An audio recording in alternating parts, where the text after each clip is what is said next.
Voy a grabar. Y bueno,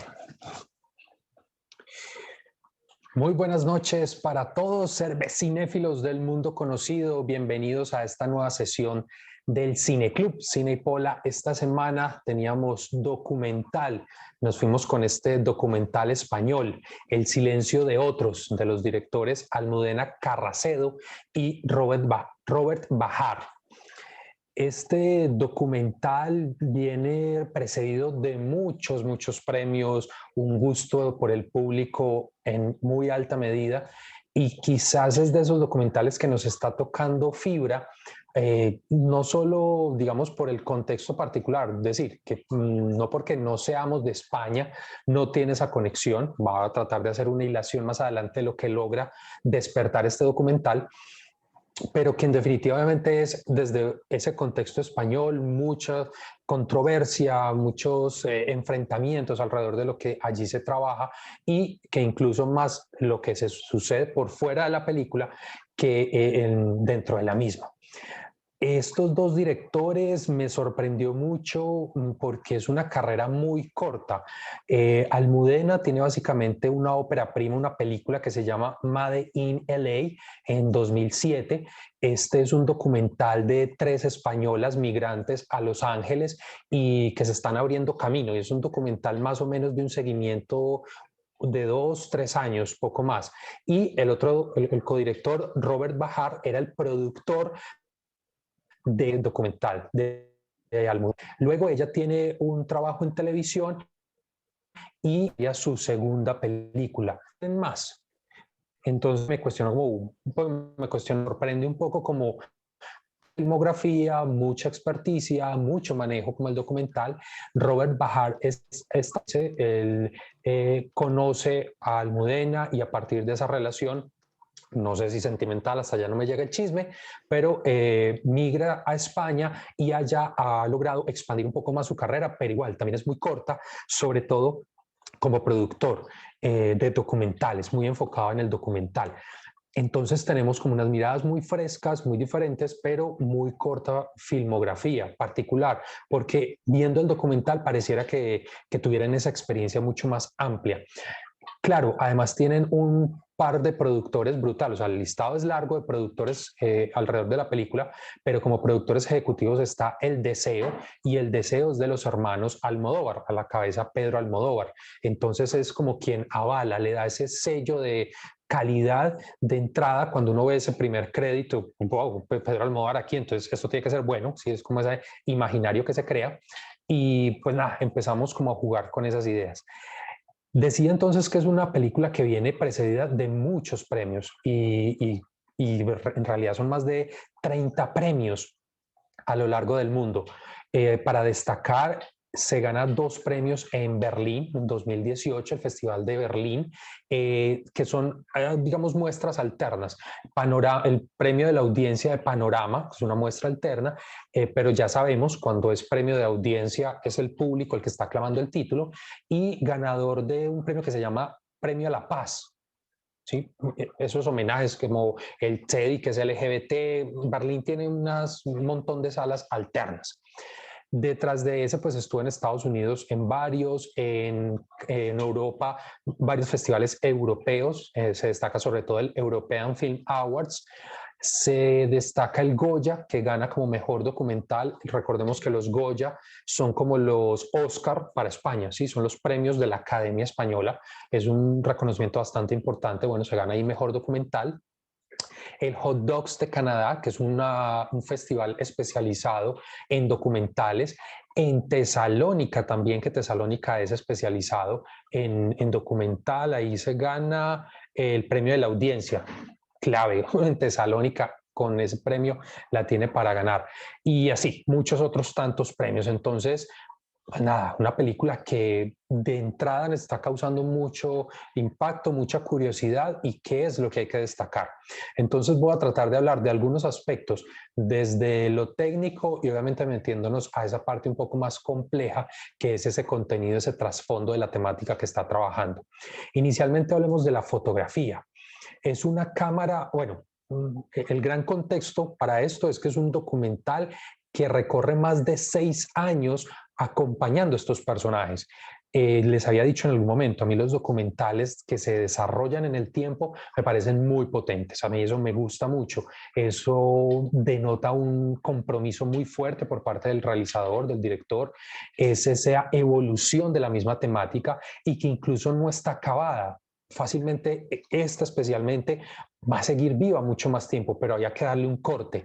El caso es que es un seguimiento de 6 años y esa gran precedente pues marca mucho todo lo que vamos a ir viendo. En fotografía, porque es clave, porque desde que inicia, antes de 2010, esas primeras tomas que vemos, ya hay una claridad del tipo de planos, ya hay una claridad el tipo de iluminación y fotografía que va a ir acompañando y que algunos elementos que se quisieron en algún momento incluir no terminan de entrar. Fue como una decisión entre fotografía y montaje que de pronto no era tan relevante, quizás lo hicieron, pero a la hora del producto final no vieron cómo entrar, que eran las entrevistas.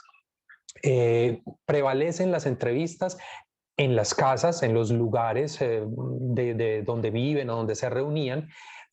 Se entiende que intentaron desarrollar esas otras entrevistas de estudio, un fondo negro, una fotografía cuidada, muy especial, pero quizás ahí de pronto no resultaron los mejores testimonios, de pronto las personas que dieron testimonio después no quisieron aparecer, bueno, ahí pueden pasar mil cosas. Más allá de eso, ese tipo de entrevista no se usa, solamente breves testimonios en lugares, en reuniones o en hogar. Pero la fotografía sí es constante, es como que hubiera memorizado ya, listo, los blancos van así, los amarillos están, el cuadro fotográfico, y toda la película tiene una homogeneidad muy interesante, muy apropiada, que incluso se puede ver de dos maneras. Esa manera positiva, la continuidad, de que no hay unos brincos de lo que se rodó en 2010 a lo que se rueda en 2017, es igual ese cuadro fotográfico, pero también lo negativo podría ser una mirada de era necesario ver el paso del tiempo y eso lo va a trabajar más adelante. En este documental eso es clave y pondré una posición ahí más adelante. Pero en lo fotográfico no hay cambios. Luego están las cámaras que terminan acompañando ciertas situaciones, no son las cámaras más invasivas, no entran a profundidad, a una intimidad, a la lágrima descarnada de X personaje. Son cámaras respetuosas, incluso cuando están haciendo hacia el final esa excavación, el caso de esta señora pues, que por fin encuentra a su padre, no es invasivo, ¿sí? Siempre con un respeto, con cierta distancia, eso le da cierta solemnidad, combinado con la calle, con esas cámaras abiertas, e incluso en algunos lugares, ferias o paseos por donde entrevistan a algunas personas, y en combinación con archivo fílmico. Entonces, realmente el tratamiento fotográfico, sin ser, digamos, muy llamativo, muy grande, si es muy bien cuidado, si es bien trabajado, entendiendo la longitud en el tiempo, porque es muy simple decir que un día cojo la cámara, ruedo y 3 meses después, 6 meses, un año después vuelvo a coger la cámara y no tener la precaución para que eso conserve esa misma unidad fotográfica. Eso también me lleva entonces a otro elemento de montaje más adelante. Y la presencia de momentos claves, sin ser esa cámara intrusa, como decía, nos lleva también a generar como ese punto neutral de distancia para ser espectadores. No nos involucra a profundidad con cada uno de los dramas, pero sobre todo por esa posición de la cámara, de ese respeto, pero obviamente sí es emotivo, uno sí logra conectar con ciertas historias, vuelve y juega la subjetividad, si yo tengo una historia, un pasado, con el que puedo hacer alguna conexión, pues voy a volver a estar o voy a estar muy emotivo frente a lo que estoy viendo. Pero como propuesta narrativa, respeto y distancia. Eso tiene unas cosas muy positivas, también quizás por eso el alto número de premios, porque no se siente que haya una tendencia, que sí la hay, claro que sí la hay desde los directores, pero desde esa propuesta fotográfica no hay la tendencia que es una sola visión o hacer un melodrama de ese conflicto que están atravesando las víctimas durante el tiempo. El segundo gran componente para mí es el montaje. Claro, imagínense, es un documental muy corto, son hora y media, 93 minutos, algo así, o 97, pero la cantidad de material que se tuvo que haber recogido, Y eso que fueron a momentos muy puntuales, la reunión, la citación de la embajada, esta rueda de prensa, el evento que las víctimas hicieron, momentos muy puntuales. Y aún así tenía que tener muchas horas de rodaje, mucho material detrás. Y si luego va a hacer las entrevistas, si hubo un acercamiento con uno de los personajes, una de las historias, los desplazamientos, ir a este pueblo, ir al otro pueblo, reconstruir, eso es mucho material. Entonces ya el montaje ahí tiene un reto impresionante que lo sabe resolver muy bien, puesto que primero no es larga y no se siente larga la película. Y el recurso de ese paso del tiempo. Aquí a mí me falta un poco, pero sería siendo quisquilloso, eso sería ser injusto quizás con el documental, pero sí me falta un poco esa idea de... Ah, perdón, Cris, levantaste la mano. Cristina. Sí, no, pero la levanté muy rápido, sigue tranquilo. Ok, vale. Así que como no tengo los audífonos, por eso la pausa. Decía entonces que ese detallito que encuentro sobre todo en el montaje está en las transiciones y evoluciones del tiempo que también mencionaba con fotografía. Desde la imagen no tenemos cómo saber, no hay un color, no hay el paso de las estaciones, más allá de que entendamos que hay unas de verano y otras de invierno, pero no es en la consecuencia o evolución temporal, sino circunstancial de lo que está pasando en esas temporadas del año.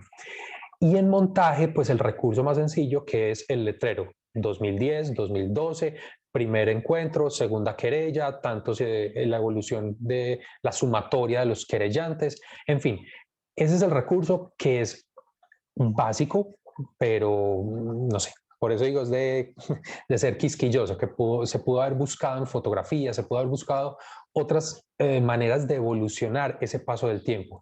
Sin embargo, pues solucionarlo a través de estos créditos era necesario, obvio, para marcar los diferentes momentos, para ver el progreso de la querella y el impacto que iba teniendo.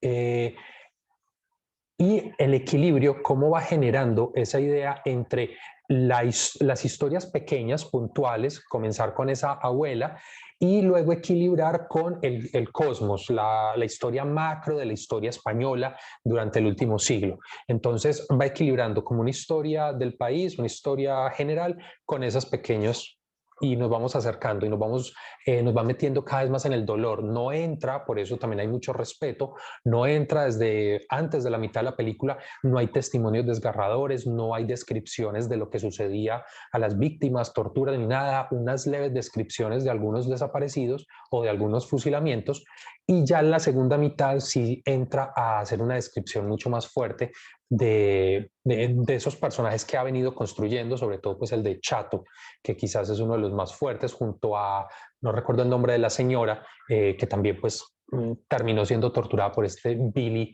el niño. Algo que también me generó como inquietud, no me sonó del todo bien, fue esa voz en off, se entiende, de la directora. Es una voz en off que entra, no sé, unas 3 veces en toda la película. Realmente qué tanto aporta, y si había unas reflexiones, pienso que había unos testimonios que estaban dando esas mismas reflexiones y terminaban siendo mucho más potentes. Entonces esa voz en off como que, a ver, en un documental o la tienes o no la tienes, o la construyes si hay un discurso y una estructura para esa voz en off, intercalando testimonios y todo lo que está desarrollando, o no tienes y todo es a través de esos testimonios. Entonces aquí quedó como en ese punto intermedio y para mí no aportando mucho.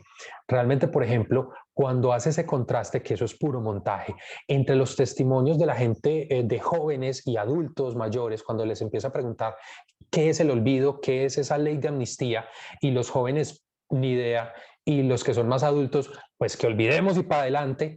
Eso es mucho más contundente porque nos está diciendo cuál es el imaginario de la sociedad, cuál es el imaginario del promedio de la población frente a ese conflicto. Y después nos saca una voz en off haciendo la misma reflexión o haciendo pues como, sí, sí dijo algo brutal al inicio, bueno, ya no recuerdo, ahora ustedes me corrigen, cuando dicen, es que no sé, en las escuelas no les enseñan a nuestros hijos esto, nuestros padres no nos contaron esto porque no lo quieren contar. Nosotros no se lo podemos contar a nuestros hijos porque no lo sabemos. Entonces es como una cadena de ignorancia, ¿sí? Esa reflexión es muy profunda. Creo recordar que es en la voz de ella. Eso sí fue muy potente, pero eso es muy al comienzo. Luego es donde ya no hay presencia de esa voz en off. Pero pues nada, entonces montaje, un equilibrio bien desarrollado, nos va montando hacia el final esa tensión de lo que es el juicio, la presencia de esta jueza argentina, entre Argentina y España. Hay que tener ahí, estar como cuidadoso del entorno para saber en qué país estábamos y pues nada, genera una muy buena sensación, sobre todo hacia esas resoluciones de las historias. La muerte de la señora con la que comenzamos la película, que no soluciona su caso, entonces muere sin ello. Ese cierre al final es doloroso, es amargo. El cierre de la anciana que sí logra recuperar los huesos de su padre es otro cierre emotivo, bonito. Y la de Chato, pues como esa continua lucha, eso que sigue persistiendo, y la pequeña victoria. Es decir, si todavía no han tenido victorias o un camino de victorias importantes, porque el gobierno está truncando, esa pequeña victoria de cambio de nombre de las calles, pues es un poco esa esperanza de, bueno, esto sigue y vamos ganando, vamos haciendo pasos. Entonces, ese montaje es lo interesante, ver de las generalidades, particularidades y la construcción final del drama. Para llegar finalmente a lo que creo que todo documental es imprescindible hablar, y es lo temático, el desarrollo de la historia como tal.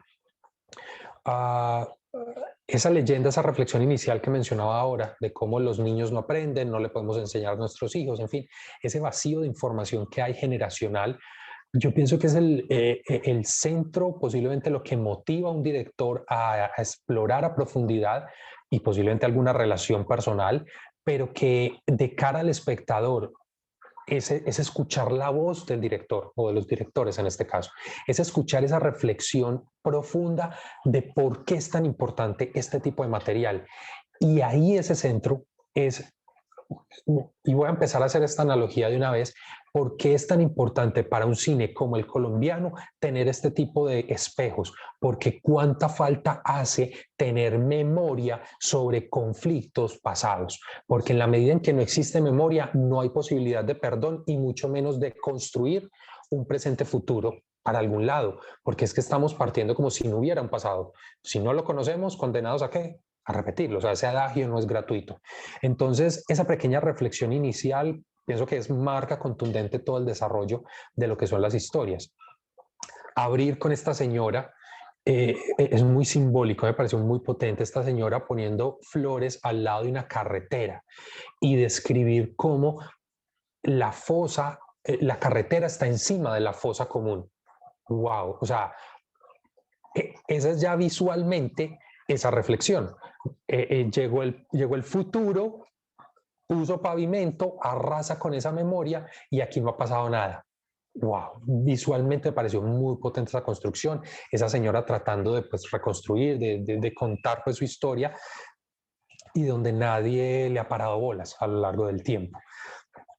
Luego nos metemos entonces con esa pequeña reconstrucción de lo que fue Franco, la guerra civil, Franco y una dictadura muy larga. Creo que lo resuelve sencillo para la complejidad del tema. Creo que parte del objetivo del documental no era contar la historia de Franco ni de la guerra civil. Ahí hay un acierto, una mirada muy interesante, porque la historia es el presente y el desarrollo de esa queja de las víctimas. No recordar, o pues vaya busque otro documental o vaya lea el libro donde le cuenten eso, porque no es en este documental, es un acierto no desgastar o alargar minutos en eso, lo comprime, se enfoca puntos centrales de su histórico, pero entre tanto y tanto algunos testimonios, a mí por lo menos, pues obviamente obviamente no, a mí en lo personal me saca muchas cosas, experiencias vividas cuando yo viví en España, de muchos diálogos, tanto con gente joven como gente adulta, que el cuento de la dictadura es una cosa muy loca ya. Y eso se siente, esa tensión entre dos posturas tan opuestas en la sociedad del común.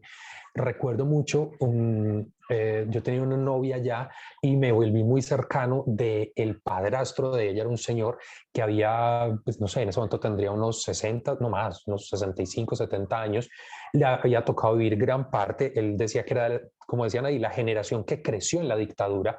Entonces, cuando él vino a conocer la libertad, que ya lo coge muy adulto, pues es una cosa que no termina de entrar. A ellos les costó mucho tiempo entender qué era vivir bajo libertad y desde las cosas más sencillas. Entonces él me ponía ejemplos como esta película. Usted ahora ve un tango en París y lo puede sacar en video VHS, lo ve en su casa. Nosotros nos demoramos años para poderla ver en una sala de cine porque era prohibida por el régimen, porque muchas películas aquí no llegaron porque eran prohibidas o porque algunas que veíamos no las doblaban, lo que hablaba en la sesión, cuando el curso de cine, los que hemos hecho el curso, esas situaciones de dictadura que modifican los textos, claro, las veían dobladas y pues nos decían unas cosas que luego nos damos cuenta que no era, que la película no era eso.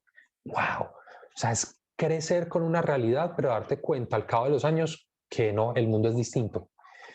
Y algo que no se deja ver en el documental, pero por eso traigo la anécdota, me parece un complemento muy bonito, y es que sobre todo estas personas que están en estas luchas, hay un trasfondo muy importante y es la memoria cultural. Algo que Franco durante la dictadura machacó mucho, muchos hechos, historias se conocen, es como sobre todo en el País Vasco al norte y en Cataluña se hizo mucha represión a lo cultural. Hablar euskera era prohibido, hablar catalán era prohibido. Las clases, entonces, obligarlos a que fueran en español, no en el idioma nativo. Cuando se da la transición, esta gente sale con todo ese interés de esta es mi memoria, esta es mi cultura y mi idioma oficial es catalán y mi segunda lengua es español. Igual en el País Vasco, mi idioma nativo es euskera y mi segundo idioma es español.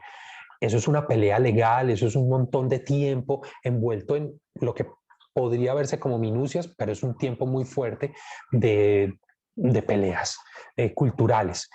Ese es ese trasfondo que está ahí.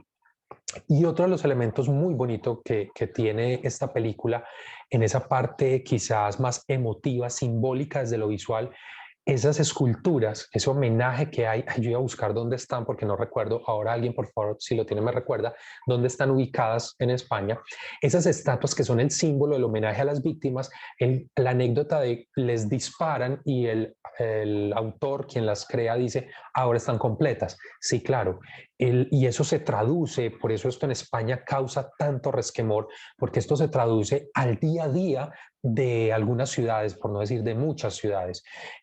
Vuelvo y traigo una anécdota personal. Alguna vez caminando, eh, estábamos conociendo una parte de Barcelona, de la ciudad, no conocía esa parte, y me decía, estamos en el centro histórico. Es decir, Barcelona fue una ciudad que se fue construyendo como por capas, por círculos, a medida que fue pasando el tiempo. Pero este círculo donde estamos en este momento data de la época romana. Marica, o sea, yo tocaba esa piedra y eso tiene 2000 años. Marica, o sea, eso a mí me pone la piel de gallina. Eso es otra relación con el entorno. Linda, Mirador de la Memoria, entorno Cáceres. Gracias, está ahí. Mil gracias. No retuve ese dato. Eh, entonces tocaba ese muro, wow. Y haciendo como esa exploración muy tonta del muro, eh, ay, pero pues esto está cayendo, pues esto se está desmoronando. Y la persona con la que iba me mira como un rabo, me mira súper feo. ¿Cómo así? O sea, ¿no entendés? No entiendo. Eh, es que estos son agujeros de bala. Entonces yo ya tomo perspectiva. Ah, ok, eso era un paredón de fusilamiento y me decía, es que escogen precisamente este muro por la carga simbólica que tiene, porque esto es lo más ancestral de Barcelona y aquí fusilaron a X, Y, Z y empezaba a escribir una lista de nombres. Ah, ok. Entonces tú, es como, haciendo nuestra analogía, caminar por la playa con la oriental y en un muro encontrarte el paredón de fusilamiento donde suceden cosas. Eso es muy potente. Esa es la memoria que hay en el día a día de alguien que está pues, en un entorno tan conflictivo. Entonces, cuando dicen la ley de la amnistía, borrar todo eso, claro, el choque es muy, muy fuerte. Una cosa muy interesante, ese trasfondo que tiene. Ah, hay un eco, también lo plantea el documental dentro de ese eje de la historia, es cómo algunos, sobre todo en América Latina, países tomaron ese modelo del olvido y que para bien o por fortuna se le ha dado revés, es decir, se ha devuelto esa construcción del olvido en Chile, en Argentina, en Perú, nos ponían esos ejemplos. Claro, es la mirada foránea de cómo solucionar un conflicto muy fuerte, de solución que tuvo España, funcionó, pero funcionó la maldita sea, o sea, a la final el pueblo se revoluciona y vuelve y nos lo trae. Eh, y lo que no me dejaba de atravesar preguntas es, ¿y qué pasa en Colombia? Porque en Colombia hay una marcada tendencia de el olvido, a trabajar, mi hijo, para adelante, eche para adelante, pero no reconstruir. Como en nuestras ciudades, Medellín es el caso perfecto, no hay esa, ¿cómo se llama?, conservación de lo histórico, no, el progreso es para allá, para adelante, tumbe piedra y eche cemento. ¿Dónde está nuestra memoria? Y en nuestros conflictos, tres cuartos de lo mismo, ni siquiera hemos podido articular un movimiento. Es que miren que alrededor lo que nos mostraban era las personas, las víctimas de tortura, y tienen entonces todo un movimiento, se agrupan y tienen ese punto en común. Las madres a las que les fueron robados los hijos y tienen su movimiento, su asociación y se empiezan a juntar con los otros. Hay una coherencia, de alguna manera, una organización para hacer esa protesta. En nuestro contexto ni siquiera podemos llegar a eso. No hay unos voceros, no hay unas entidades que aglutinen de alguna manera y las pocas que medianamente pueden hacer un trabajo terminan siendo invisibilizadas o sin una presencia fuerte ante la avalancha, por un lado, de problemas de una realidad muy dura y por otro, pues de ese otro status quo que se quiere mantener en el olvido, de que eso no ha pasado o que si pasó ya es página, que si página atrás y sigamos para adelante. Pienso que ahí es la potencia que tiene este documental para trascender fronteras. Nos cuenta la historia de España, nos cuenta una realidad de los últimos 10, 15 años de España, pero hace eco de otras realidades, sobre todo en América Latina, y obviamente la reflexión para el espectador. ¿Cómo estás en tu entorno? Si eres español, te hizo una radiografía brutal, pero si estás en Bolivia, si estás en Brasil, si estás en Colombia, la reflexión de cuál es tu realidad, cuál es tu momento, es implícito, no tiene que ser demasiado racional. Verlo, sentirlo, se infiere, se siente mucho ese ahora de dónde estamos. Y bueno, creo que también lo mencionaron, si no estoy mal, tres personas, pero bueno, que estuvo por ahí presente. La idea de el olvido no es la solución, el olvido no es posible, o cómo puedo olvidar, o sea, se puede perdonar pero no olvidar. Hay un momento de algunos testimonios en frases, seguidillas, incluso personas que aparecían solo para ese testimonio, por eso les digo la gran cantidad de recolección de testimonios a lo largo del tiempo, y lo que nos mostraban era eso. El olvido no se impone por una ley, el olvido se puede llegar con una construcción. Y lo menciona la hija de esta señora de pelo blanco que muere, brevemente hablando del nombre de las calles y esas cosas, de cómo en Alemania no sucedía eso. Y por eso Alemania sigue siendo quizás el caso más impactante, más potente en esa reconstrucción de la memoria, sus museos, todo el proceso social, pero claro, es que llevan, ¿cuántos? 50, 60 años montados en esa reconstrucción y no ha sido, o sea, como es un proceso tan lento, además porque ellos no le tienen que pedir perdón solamente al pueblo alemán, sino al mundo, entonces tiene que ser mucho más coherente y estructurado, es en el tiempo, es un paso a paso mucho más lento, pero mucho más sanador. En Alemania, tener la oportunidad que si fuiste una víctima, tú tienes dónde ir a consultar, dónde terminó tu pariente, dónde fue, pues en qué campo de concentración fue recluido, dónde murió, hacer seguimiento. Pero eso fue una reconstrucción muy larga que hizo Alemania. Igual Israel, aunque hay otros tintes ahí, pero bueno, vamos a meter ahí en política. Pero que el caso de Alemania, entonces, es un poco a poco esa reconstrucción, primero asentar las bases para que después el pueblo se pueda acercar y crear una conciencia, ahí sí, de perdón, pero no de olvido. Es que no puede haber el olvido de que eso no sucedió. Entonces, eso es muy potente, tener como dos conflictos cercanos, nacen en el mismo momento, en 1936, Alemania hacer de las cosas más cerdas y después hacer una reconstrucción también muy potente frente a esas atrocidades, y España tanto tiempo en el poder, tanta masacre, tantas cosas feas, y claro, querer borrar de tajo 40 años de abuso de poder, hombre, se siente mucho, ¿sí? Y por eso digo, el documental no es panfletario, no te está dando los argumentos desde una postura así súper fuerte, sino que con las conclusiones que cualquier espectador pueda tener, llega, creo que para el mismo lado, todos nos inclinamos para el mismo, es muy difícil, aunque también deben haber, pero sobre todo por fuera de España, público que apoye o que esté de acuerdo con esa idea del olvido, apoyando lo que haya hecho Franco. Al interior de España es otra historia porque obviamente hay defensores. Bueno, y mi analogía final pues obviamente sería nuestro gran prócer contemporáneo y su discurso del olvido, como es el innombrable Voldemort, Álvaro Uribe, y pues nada, entonces tenemos que esperar que muera, hacer reconstitución, un montón de vainas para poder empezar un proceso. La tenemos grave, o sea, nos falta mucho, a mí no me va a tocar en todo caso. Parece que es una película sencilla, es sumamente sencilla, pero profunda, que da el dardo en el corazón de un conflicto y sirve como espejo, como maneras de reflexión para otros conflictos en otras latitudes. Entonces, desde ahí, mis respetos, me pareció un muy, muy buen documental.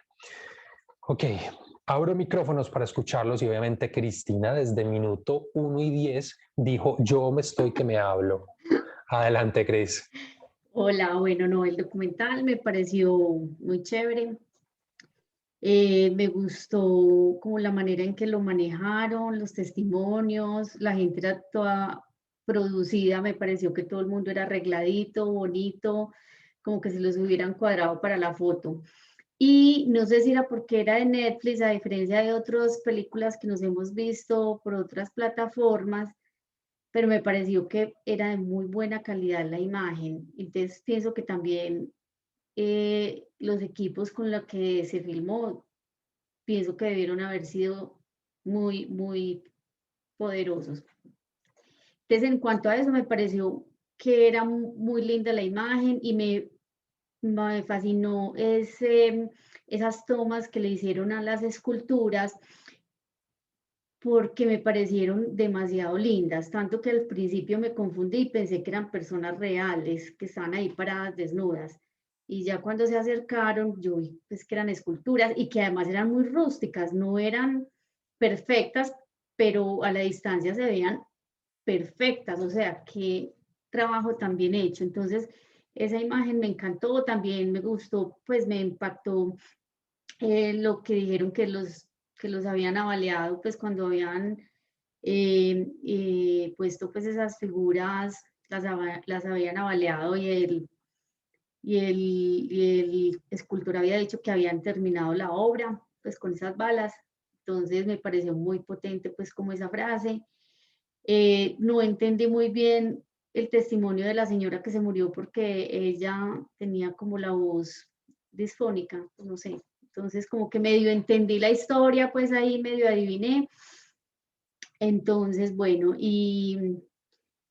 y realmente sí, muy bonita, pues muy bonita la historia, muy conmovedora, porque realmente, en realidad, esa parte de la vida política de España uno la desconoce, pues soy súper desconocedora de muchos aspectos políticos de los países, pero esa pues es que ni se menciona, es que la de Chile sí se menciona mucho, la de Pinochet y pues no sé si es porque sea latinoamericana, pero la de España la verdad que no tenía ni idea que había habido una, se olvidó, un gobierno tan largo Una dictadura. franquista, una dictadura franquista, pues tantísimos años. Entonces, sí, sí me impresionó, me pareció muy bacano, me pareció muy triste el hecho de que no se hubiera podido terminar pues las investigaciones pues uno de los personajes principales pues ya ni siquiera está, ese era el abogado, ¿cierto? El que estaba en silla de ruedas. Entonces me pareció pues como que, ¿qué pasaba? Pues pensaba que de pronto iban a lograr como más cosas, pero bueno, no, la verdad es que me gustó mucho. Súper, Cris, mil gracias. Un par de cositas de lo que dices. Uno, lo técnico. Primero, para poder tener una película en Netflix, ellos tienen unos requisitos técnicos, obviamente por lo alto. Lo interesante, y por eso hacía acotación en esta película, es que en 2009-2010, cuando arrancan el rodaje, las cámaras, nada que ver con las cámaras 2017. Como sabemos, la tecnología cada vez en menos tiempo evoluciona muy rápido. Entonces era la conciencia de la fotografía, más que la calidad misma, porque todo el material al final se infla a 4K o 2K y va para Netflix y no, esos son elementos de postproducción básicos. Pero la tonalidad, la colorización que tenían los planos y demás, es la igualdad, esa homogeneidad, es a lo que hago referencia, que tenía que tener una conciencia, que no importa la cámara, tenía que tener esos parámetros, porque esto sigue, y un año y otro, y tenés la misma calidad visual, ¿sí? No tanto lo técnico. Y lo otro que mencionas, sí, claro, por eso la reflexión del documental. Es una dictadura que no se habla mucho, porque es que ni siquiera en España hablan, no la enseñan. Es totalmente invisible para la historia. Y cuando tú estás allá, por ejemplo, a mí me tocó conocer una familia que describían cómo cuando arrancó la guerra civil, el tío abuelo se enfrentó con el otro tío abuelo, porque un día llegaron los ejércitos, quedaron en bandos opuestos y se tenían que matar. Y que habían familias, cantidad de familias, sobre todo en zonas rurales, que quedaron fragmentadas por la guerra, de un bando y de otro. Y que luego la siguiente generación se odiaban, porque era franquista o porque era falangista, no recuerdo los nombres. Wow, ¿cómo fracturas a una sociedad que no tenía esa fractura por imponer un poder? Republicanos y los otros se llaman, los franquistas se Falangistas, llaman los falangistas, sí. O republicanos y falangistas. los realistas también podrían ser. Gracias. Entonces, esa fractura es parte de lo que se invisibiliza, de lo que es el olvido. Y que fueron 40 años de dictadura. O sea, es que 40 años. O sea, son bajita la mano, 2, 3 generaciones que crecieron en dictadura, que vinieron a conocer el mundo de adultos viejos. ¡Wow! Y las atrocidades que sucedían alrededor de esa dictadura, pues bajo el régimen no se conocen, como todo régimen. Y cuando terminan, ahí mismo le ponen el freno y no se conoce. Entonces, claro, es muy duro. Y Linda creo que lo comentaba en el comentario, en los chats, la de Brasil, que tampoco se conoce, o Ana, fuiste tú. La de Brasil, que no se conoce mucho. La de Bolivia, no sé. Toda América Latina tuvo dictaduras y la de Colombia fue una caricatura.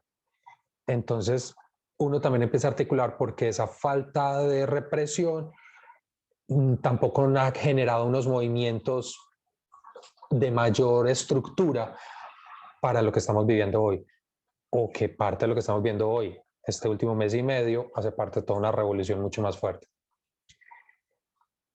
Ok, don profesor, adelante.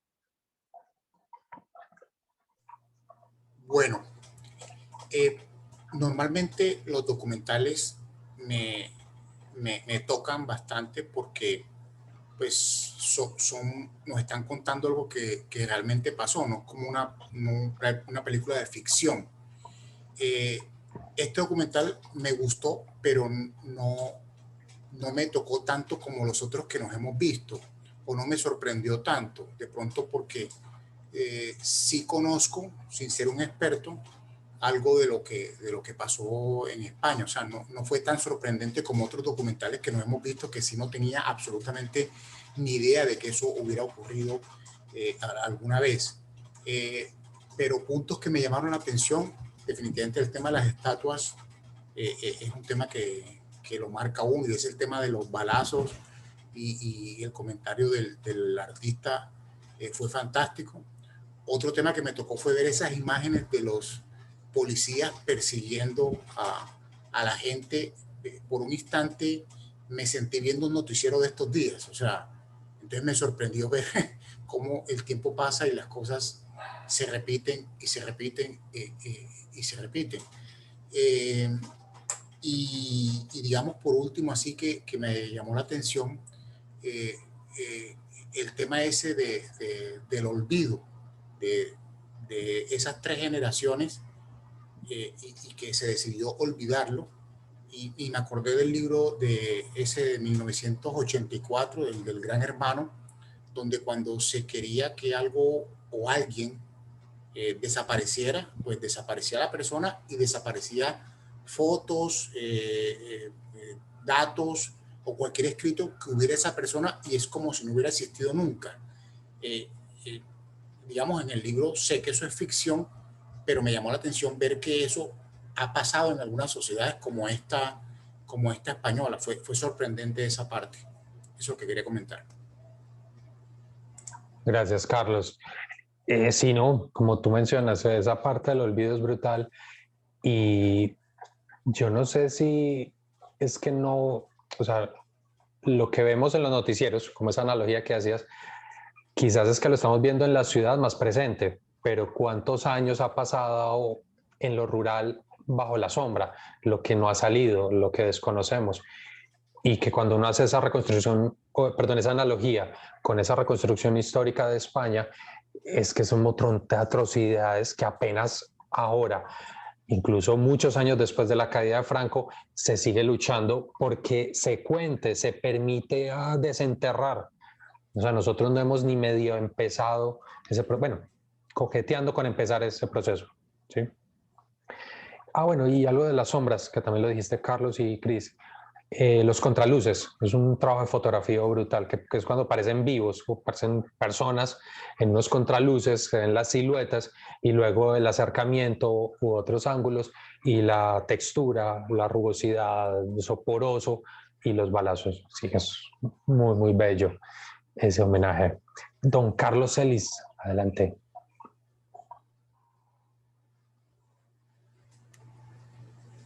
Entonces me pareció chévere, la verdad, el compromiso de los directores. Se nota compromiso, evidentemente, y tiene una postura política, incluso cuando se conmemora el aniversario de Franco,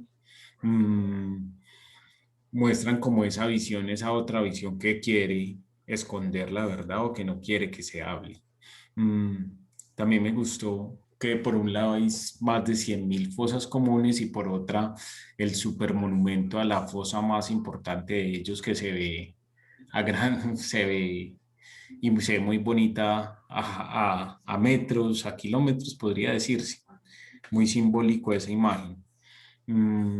Cuando hablan y que se vean reflejados no ellos, sino como un espejo, como también me pareció un recurso chévere. Sí, a mí sí me tocó un poquito por el grado de compromiso de todos, especialmente los que buscaban la verdad, irse hasta Argentina y que la juez vaya hasta Argentina, y ella conmovida diciendo: tengo que ser objetiva, muy charro, tengo que ser objetiva, conmovida hasta las lágrimas, pero bueno. Y una aclaración, los catalanes es también idioma latino. Los que no somos latinos somos nosotros, o somos medio latinos, pero ellos son los latinos y nosotros no. Los latinos son rumanos, italianos, medio franceses, españoles y catalanes. Los vascos no, pero nosotros no somos latinos.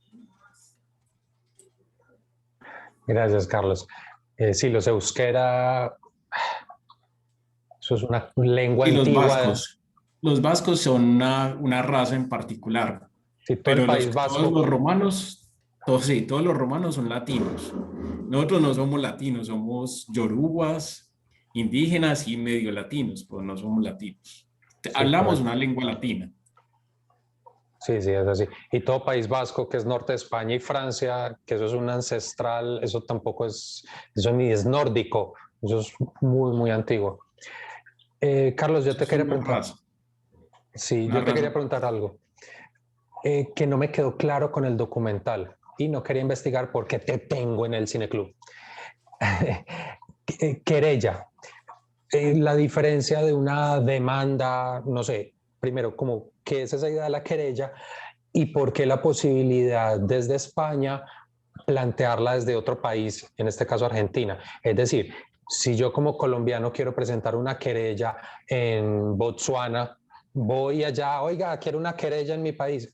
¿Cómo funciona brevemente la explicación? Sí, te agradezco. Que el documental no me lo dejó claro.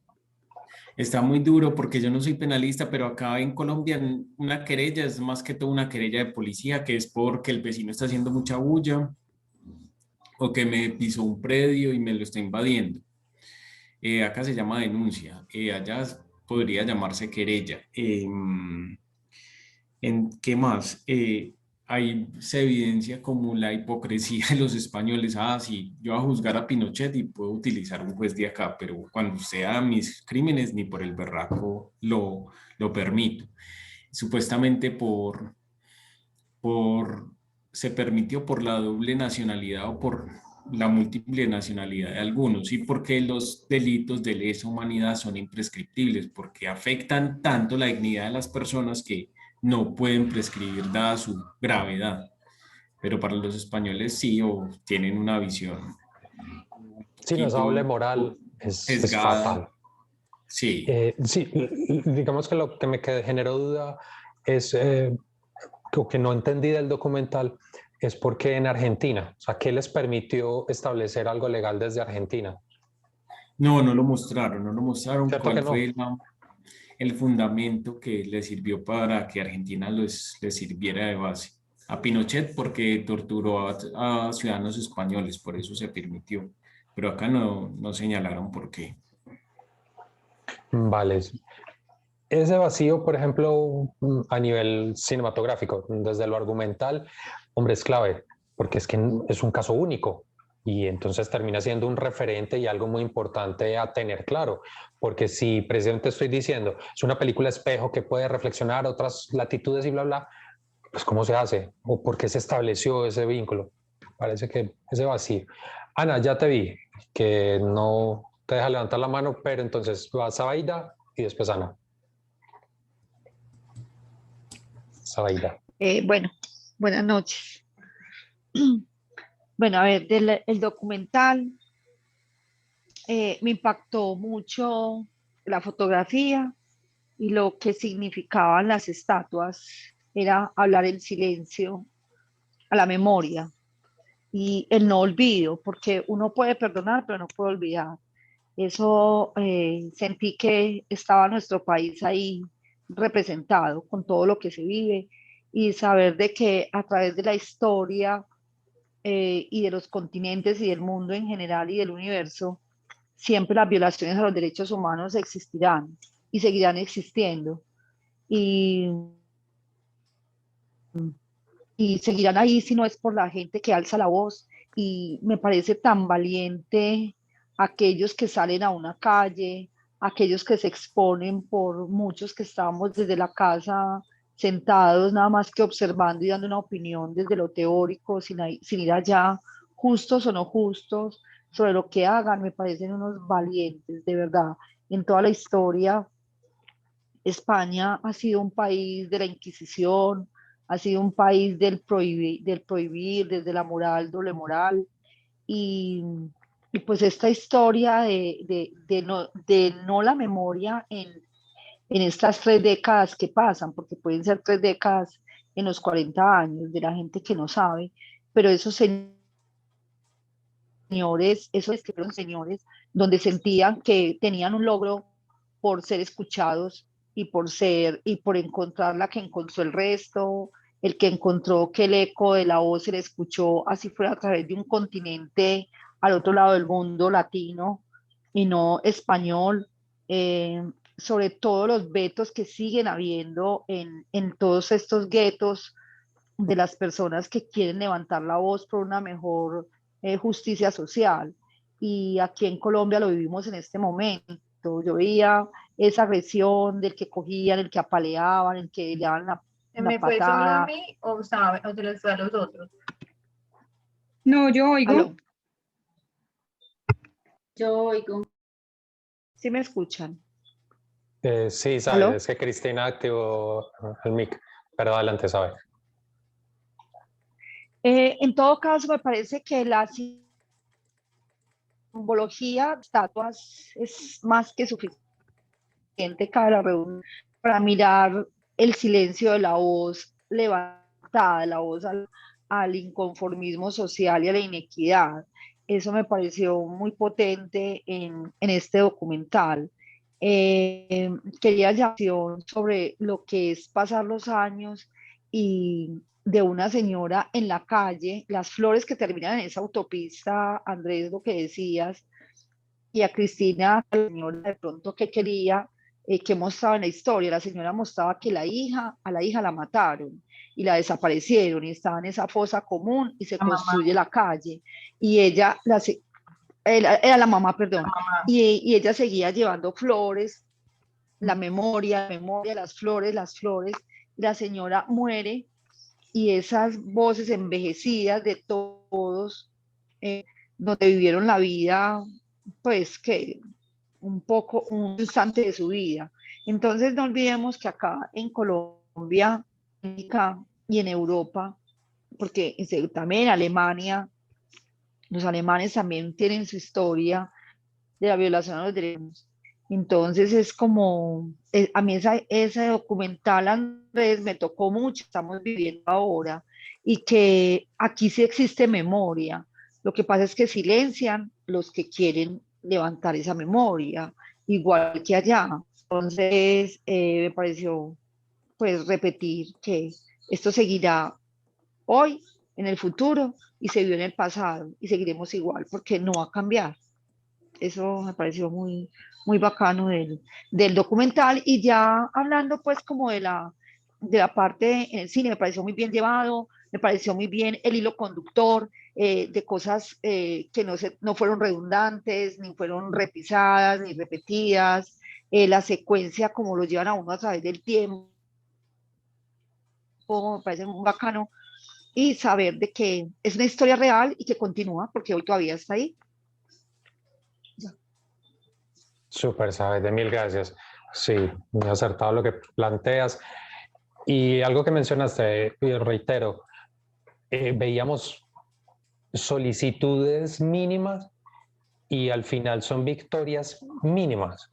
Y aún así es esa felicidad, esa reivindicación que viven ellos de por fin me escucharon, por fin logré desenterrar unos huesos para saber que los tengo. O sea, toda una vida en una lucha por simplemente abrir una fosa y recuperar.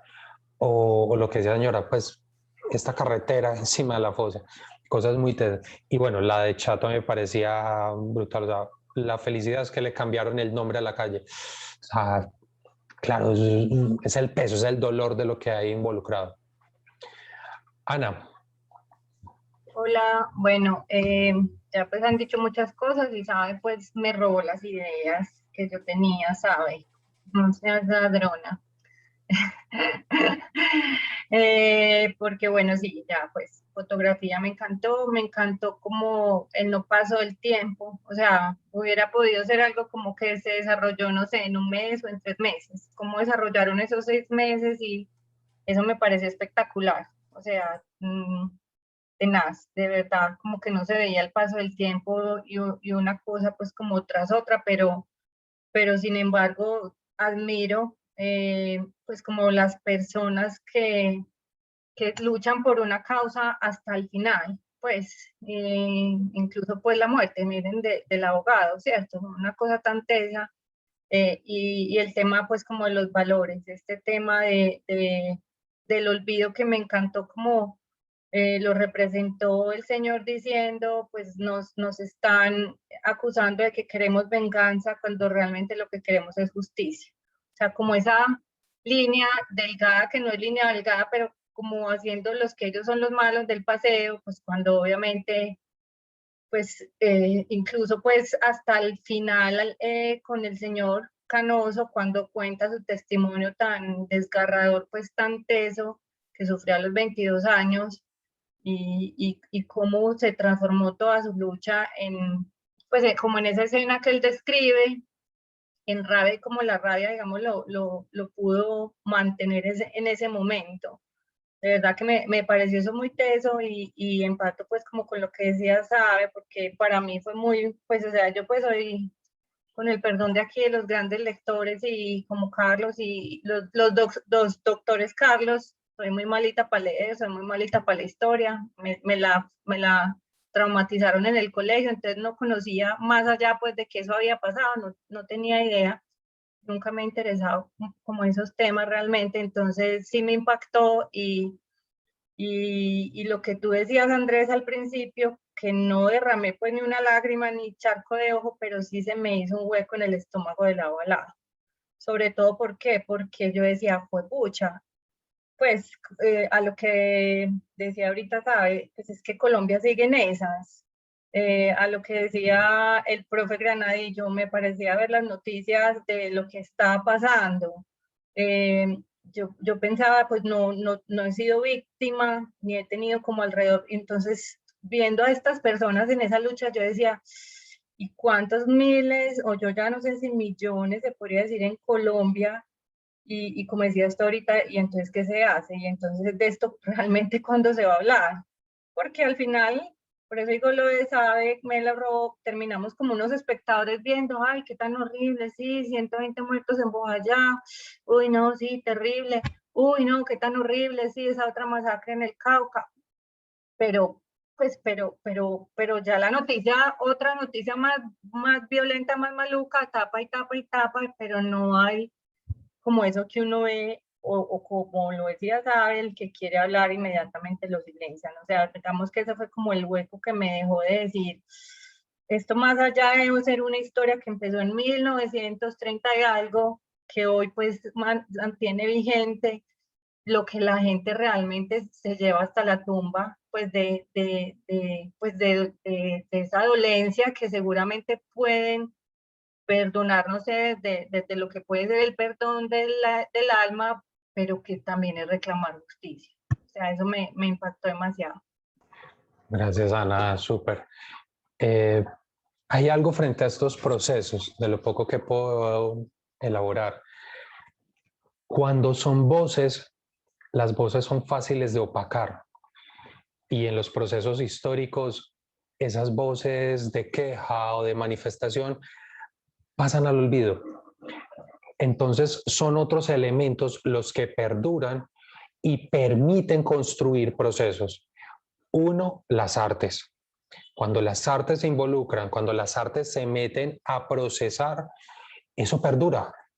Es que no es gratuito el Guernica, y por algo es uno de esos cuadros más importantes para la humanidad, porque fue un autor en su momento dolido por ese bombardeo, por ese entorno, toma tu Guernica.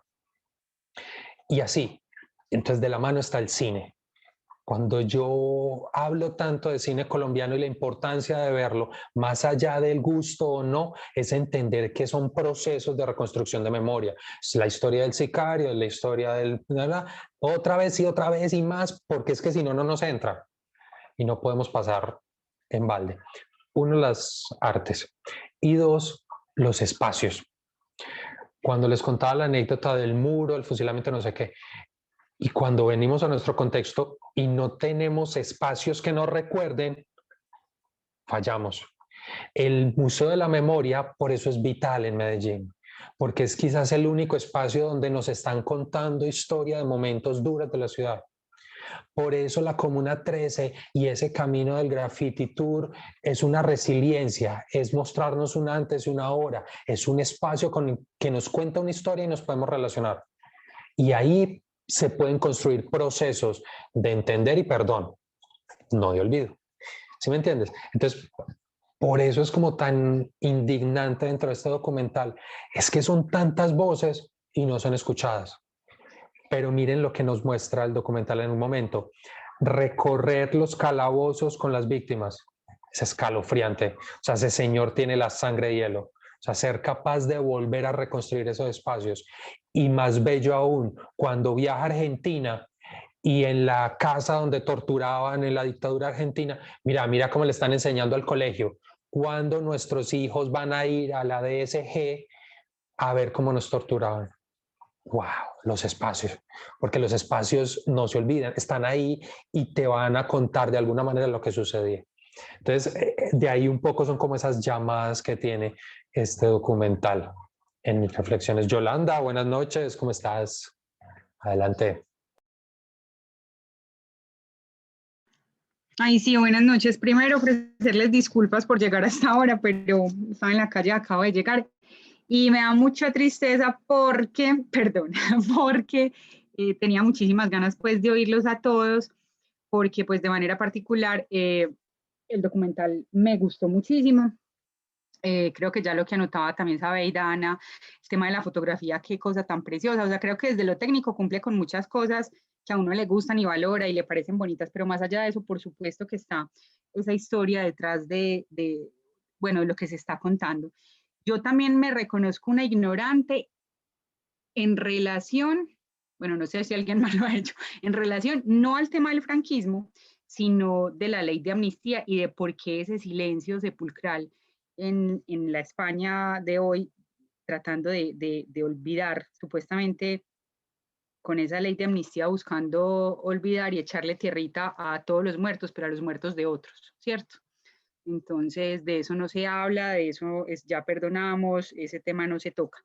Entonces, no sé si es precisamente por eso que muy poca literatura quizás aborda pues el tema de la Guerra Civil Española, y en el cine me cuestiona también, por ejemplo, que tenga que ser Guillermo del Toro quien de manera recurrente acuda no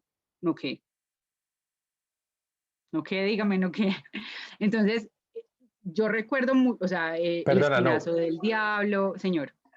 No, eso, ¿qué te iba a decir? Que concluyeras tu idea y yo te complemento ahora el no. Ah, bueno, sí. Entonces uno piensa, sí, Guillermo del Toro, entonces El Espinazo del Diablo, El Laberinto del Fauno, y a ver qué más, yo tratando de pensar, bueno, La Lengua de las Mariposas, por ejemplo.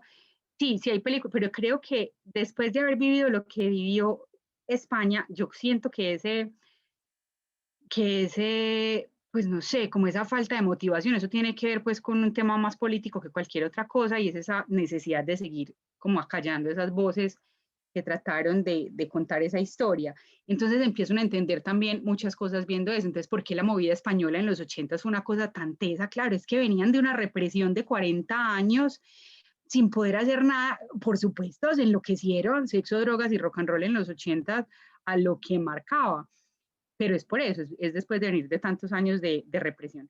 Pero además de eso, creo que, como bien lo decía el profesor Granadillo y otras personas, es que qué pena, de verdad, ofrezco de nuevo disculpas por no haberlos escuchado a todos desde el principio, es ver imágenes de hace 40 años y pensar que las estamos viendo todos los días a través de los medios de comunicación, a través de las redes sociales, con lo que sigue pasando. Y el mensaje yo creo que tiene que ser, pues o es el mío, yo no sé quién me lo va a comprar, pero es luchar contra el fascismo y todas sus formas de manifestación, y eso no puede repetir, eso tiene que ser un nunca más.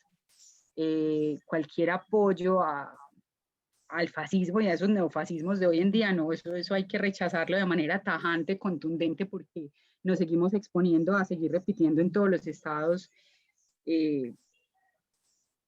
eso que no debería repetirse nunca más. Y pues también como reiterar y recoger un poquito lo que dice el profe Andrés en relación a la importancia de la memoria histórica, de seguir respetando el Centro de Memoria Histórica, por ejemplo, las comisiones de la verdad, la importancia que han tenido en la resolución de los conflictos y en que se conozca la verdad en otros conflictos, y cómo aquí vemos cómo la siguen atacando de manera pues como indiscriminada. Entonces creo que es eso, es en la medida en que usted olvida, tiende por supuesto que a repetir esas historias, y por eso la importancia de no olvidar y de recordar siempre, no desde el odio pues, y desde el perdón, pero recordando siempre para evitar que esas tragedias vuelvan a ocurrir en la humanidad.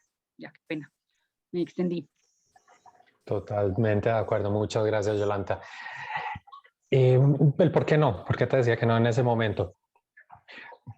Por un lado, he sido un poco curioso con este tipo de situaciones en diferentes países, o sea, cuando se ha planteado dictaduras, pero sobre todo me he acercado desde el cine. Es decir, yo veo la trilogía de Patricio Guzmán y ya entiendo el panorama de Chile antes, durante y inicio de dictadura. Y después, con 2 o 3 películas más, te armas la película. Pues. Pero en España. No, en Chile. Por eso. Ya Pero en voy, España, calma, ¿quién? Ah, bueno. calma. Tú ves en Argentina, que vimos aquí, Aristarain, pero su época dura antes de los 70, a Solís, otro par de directores que ven de los 70, te haces un panorama. Es decir, me he acercado mucho más desde el cine. Y no sé si por haber estudiado cine en España tenía mucho más claro ese panorama o curiosidad. Bueno, Carlos coloca en el chat Kusturica para todo lo que sucedió en la guerra de los Balcanes, que aquí también al comienzo del Cine Club vimos Kusturica, vimos Underground. En España tuve cine y hay un director que es clave porque pasaba todos los comités de censura y hacía la crítica mordaz al sistema de Franco, con Franco vivo. Y se me acaba de olvidar el puto nombre, el de la escopeta nacional, el de... No, espérame, puta, qué vergüenza.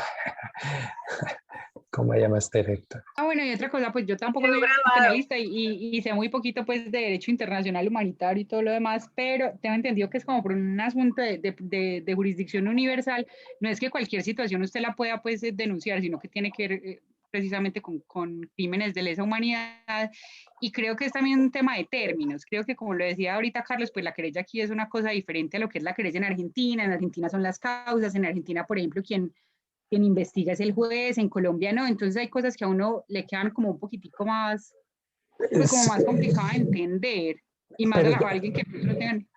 Señor. No, perdón, que lo que decía ahora del documental, que sí se hace falta un poco esa fundamentación jurídica. Ese contexto creo que sí.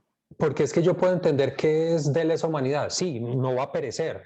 Aquí tenemos varios casos de lesa humanidad, pero no quiere decir que yo me puedo ir para Bolivia y desde allá montar el caso. ¿Por qué se dio en esta situación? Eso es lo que hace falta ahí. Luis García Berlanga, sí, ese era el director, Linda, gracias, aquí lo acabo de encontrar. Luis García Berlanga es el director clave. La escopeta nacional, yo el año pasado presenté una con Procinal, no sé qué, Las Vacas, que es buenísimo, ya les digo por acá. La vaquilla, y la vaquilla era un conflicto en un pueblo, los dos bandos hacen acto de paz, un evento de pueblo por una feria, y después toca, todo era comedia, siempre era un tono de comedia, y hacía esas críticas duras al sistema. Luis Langa, digamos que los finales de los 60 y los 70 fue clave. Y luego se da la movida a finales de los 70 y principios de los 80, lo que estabas mencionando, precisamente por eso en televisión ellos pueden decir tetas y culo, porque después de estar generaciones sin decir una mala palabra en la calle porque te podían fusilar, hoy ya nadie te va a impedir decir eso. Entonces se liberaron y la sexualidad y libertad de pensamiento y manifestarlo a viva voz y reunirse sindicatos, izquierda, derecha. España en eso fue un poco más reactiva y sigue siéndolo. Pero este otro proceso desde lo legal, pues que tiene esta nefasta mirada. Que directores como García Berlanga en su momento fueron claves, pero que han habido otros. Por ejemplo, Benito Zambrano con La voz dormida. Esa película es bellísima, pura guerra civil, bellísima.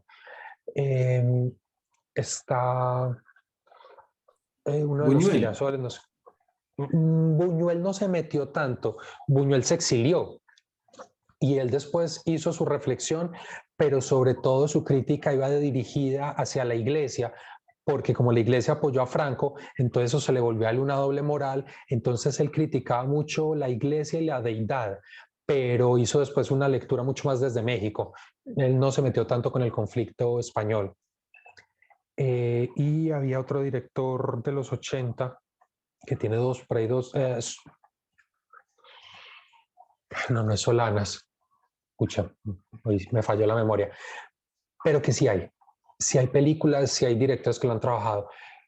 Esa charlita no te ha tocado, que es sobre neorrealismo italiano y mi extensión. Hay esas voces, hay esas películas que están hablando, pero que ante este contexto sigue siendo en contravía. No es fácil meterse a profundidad, a rasguñar, a levantar ese polvero en España. Pero sí las hay, sí hay esas voces. Perdón, y complemento, hay esas voces, lo que me muestra cómo es muy importante en las artes para esos procesos. ¿Qué es lo que pasa? Tú le preguntas a un español promedio y no sabe quién es José Luis García Berlanga.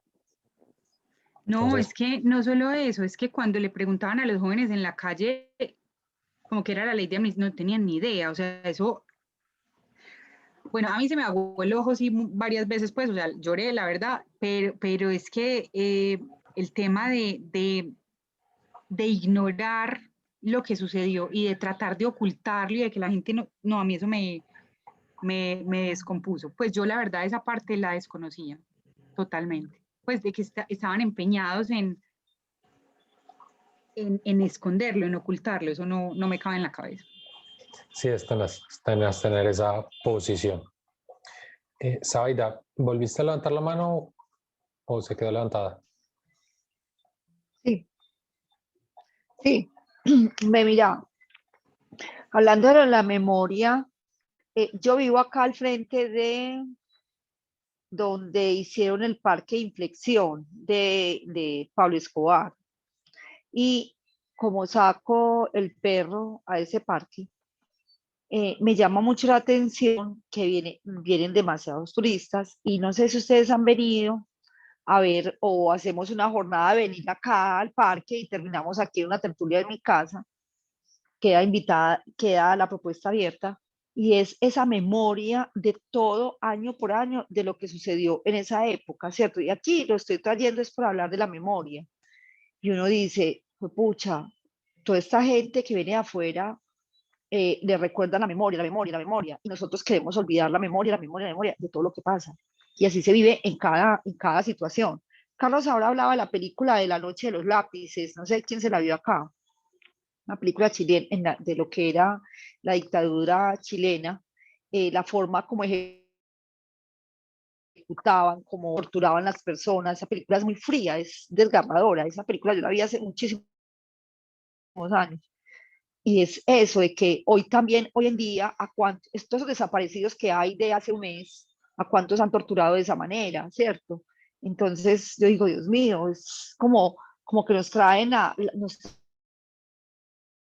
colación eso que nos duele en el alma por esas personas que para mí solamente se merecen mis respetos, de verdad, porque yo me muero del miedo de salir a la calle y saber de que voy a exponer mi vida, pero que estoy inconforme de muchas cosas. Entonces eso vivían esas personas de la película, lo que van los abogados, los que van, cuando van a esas celdas, lo que decía Andrés ahorita, cuando recuerdan ese momento, porque uno lo que quiere es olvidar, uno no quiere recordar como paso a paso.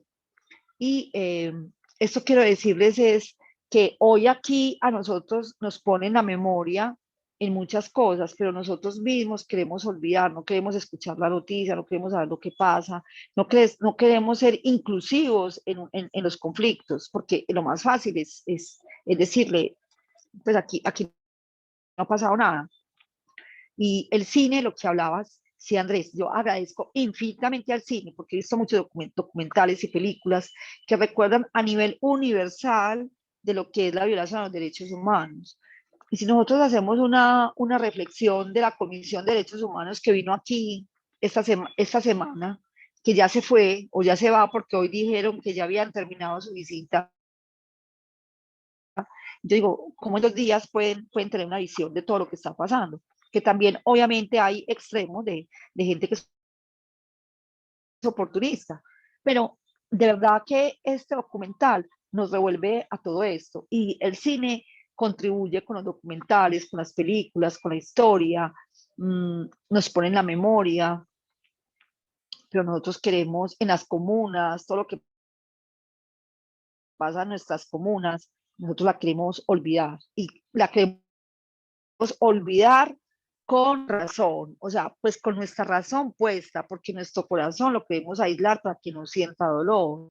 Entonces, ¿qué hacer ahí para eso?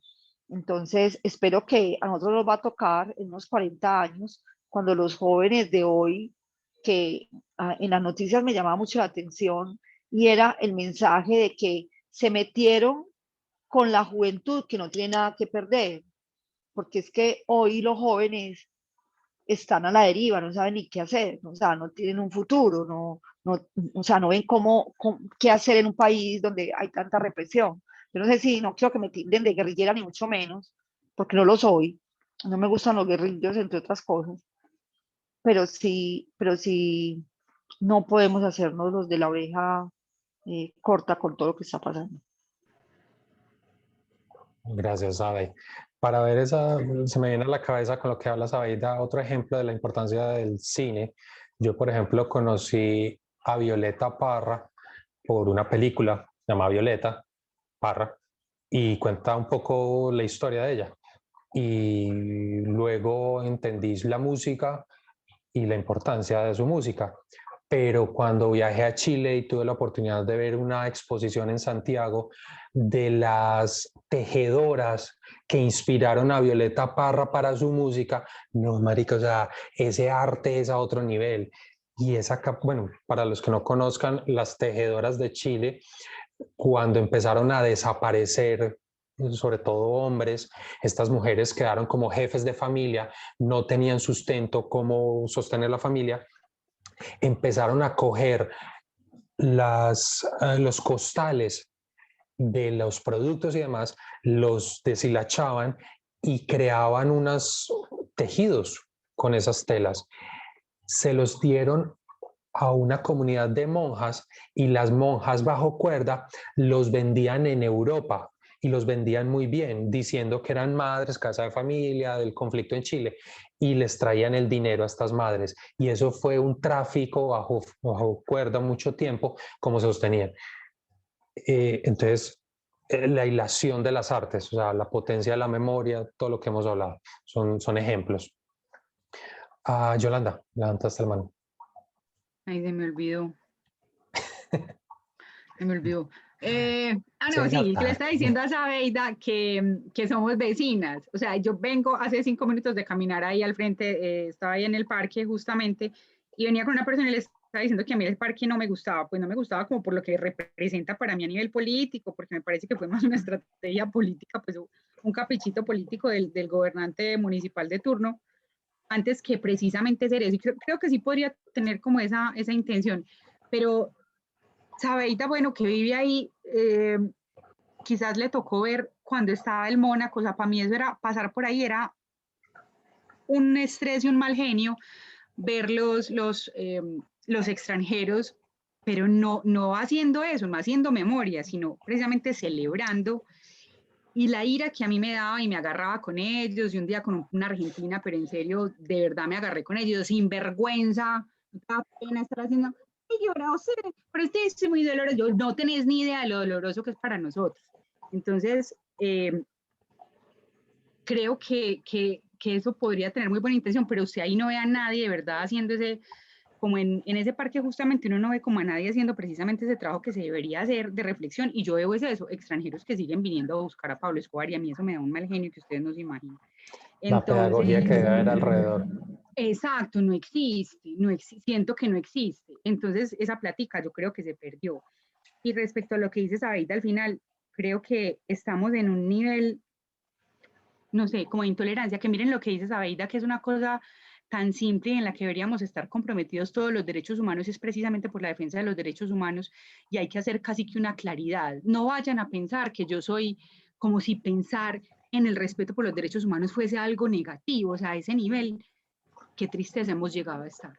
Que uno tenga que salir a aclarar, yo no soy tal cosa, porque exacto, es que hemos ido dejando penetrar de nuevo cosas que deberían estar ya sepultadas y que debieron haber muerto con la Segunda Guerra Mundial, qué sé yo, y seguimos y seguimos luchando por una cosa que es tan simple y tan obvia, como es el Sí. respeto por los derechos humanos.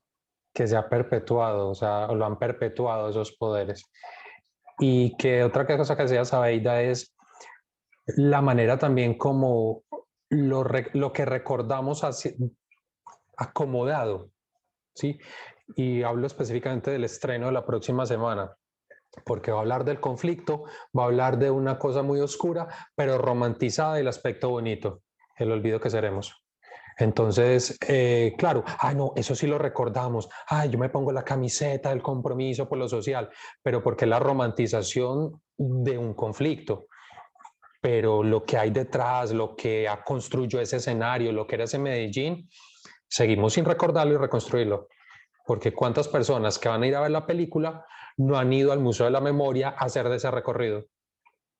Entonces es donde empiezas maneras acomodadas de reconstruir o hacer memoria.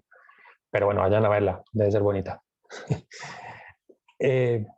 Chicos, muchísimas gracias. Qué cineclub más entretenido. Qué bueno que les haya gustado este documental. Y nos vamos para la próxima sesión con un clásico. Allá los espero. Muchas gracias. Síganse cuidando. Gracias. Corto Chao. grabación. Chao, chao. Chao. Gracias.